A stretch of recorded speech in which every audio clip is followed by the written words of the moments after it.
அன்பானவர்களுக்கு வணக்கம். தினம் ஒரு திருக்குறள் நிகழ்ச்சியில் உங்களை சந்திப்பதில் பெருமகிழ்ச்சி கொள்கிறேன்.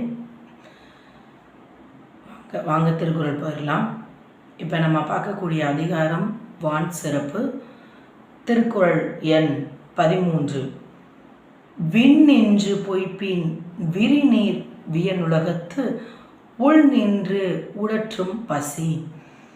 வெண்ணின்று பொய்ப்பின் விரிநீர் வியனுலகத்து உள் நின்று உடற்றும் பசி. விளக்கம்: மழை பெய்யாமல் பொய்ப்படுமானால் கடல் சூழ்ந்த இவ்வுலகம் அகன்ற உலகமாக இருந்தும் பசி உள்ளே நிலைத்து நின்று உயிர்களை வருத்தும். மழை பெய்யாமல் பொய்ப்படுமானால் கடல் சூழ்ந்த அகன்ற உலகமாக இருந்தும் பசி உள்ளே நிலைத்து நின்று உயிர்களை வருத்தும் அப்படின்னு திருவள்ளுவர் சொல்லியிருக்கார். இக்குறள் வழியாக நம்ம என்ன தெரிஞ்சுக்கிறோம்னா, விண்ணின்று பொய்ப்பின் விரிநீர் வியனுலகத்து. விண் நின்று அப்படின்னா, விண் அப்படின்னா மழை அப்படின்னு அர்த்தம். நின்று மழை நின்றுச்சு இல்லாமல் பொய்ப்பின் மழையானது நம்மளுக்கு பெய்யாமல் நம்மை பொய்க்குமானால் விரிநீர். விரிநீர்னா இந்த கடலால் சூழ்ந்த விரிநீர்னா விரிந்த நீர், அது கடலை தான் சொல்கிறாங்க. வியனுலகத்து. வியனுலகத்துனா இந்த உலகம்.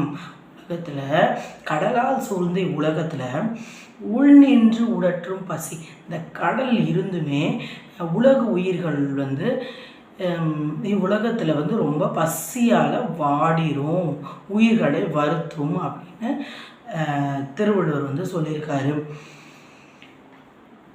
இப்போ ஒரு நாட்டில் மழையே இல்லைங்க, அங்கே மழையே இல்லை.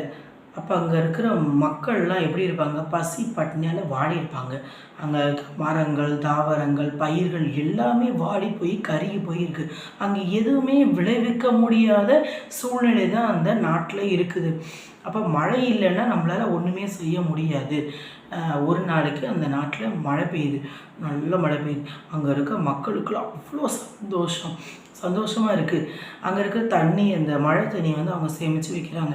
ஏன்னா அடுத்த காலகட்டத்தில் எப்படி இருக்கும்னு தெரியாது. இதே மாதிரியே பஞ்சம் வந்துருச்சு, நான் என்ன பண்ணேன்னு தண்ணி அவங்க சேமித்து வைக்கிறாங்க. அப்புறம் அதுக்கப்புறம் தாவரங்கள், செடி கொடிகள், இந்த பயிர்கள் எல்லாம் தானியங்கள்லாம் விளைவிச்சு அவங்க தனக்கு தேவையான உணவை சேமித்து வைக்கிறாங்க. அப்போ ஒரு நாட்டில் மழை இல்லை அப்படின்னா அவங்களோட அந்த மக்கள் உலக உயிரோட நிலை என்ன? அவங்க பசி பட்டினியால் வாடி போயிடுவாங்க. அவங்களோட உடலானது மெலிந்து காணப்படும். அப்போ சில நாட்டிலெல்லாம் சாப்பாடே இல்லாமல் பசி பட்டினியால் வாடி அவங்க மண் சாப்பிட்ற நிலைக்கு அவங்க வராங்க. ஒன்றுமே சாப்பாடு இல்லை அப்படின்றது பட்சத்தில் என்ன பண்ணுவாங்க? இந்த களிமண் இதெல்லாம் தட்டு மாதிரி அப்படி ரவுண்டாக தட்டி அந்த மண்ணை சாப்பிட்றாங்க. ஏன்னா ஒன்றுமே இல்லை, சாப்பாடு அந்த நாட்டில் இல்லை. அப்போ பசி பட்டினியால் அந்த மக்கள் மண் தின்று அவல நிலைக்கு ஆளாகிறாங்க.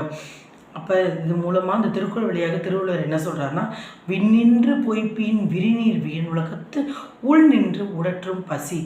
மழை இல்லைன்னா இவ்வுலக உயிர்கள் பசியால் வாடிரும் அப்படின்றாங்க.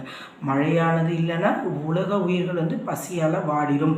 விண்ணின்று மழை நின்று போயிடுச்சுன்னா, அது நம்மளை போயிடுச்சுன்னா விரிநீர், இந்த கடலால் சூழ்ந்த இவ்வுலகமானது உள் நின்று உடற்றும் பசி. உள் நின்றுன்னா உள்ள நின்று இந்த கடலால் சொல்லப்பட்ட உலகமானது பசியால் ரொம்ப வருந்தும் அப்படின்னு சொல்கிறாரு திருவள்ளுவர். விண்ணின்று பொய்ப்பின் விரிநீர் வியனுலகத்து உள் நின்று உடற்றும் பசி. நம்ம அடுத்த நிகழ்ச்சியில் அடுத்த திருக்குறளோட பொருளை நம்ம பார்ப்போம். நன்றி, வணக்கம்.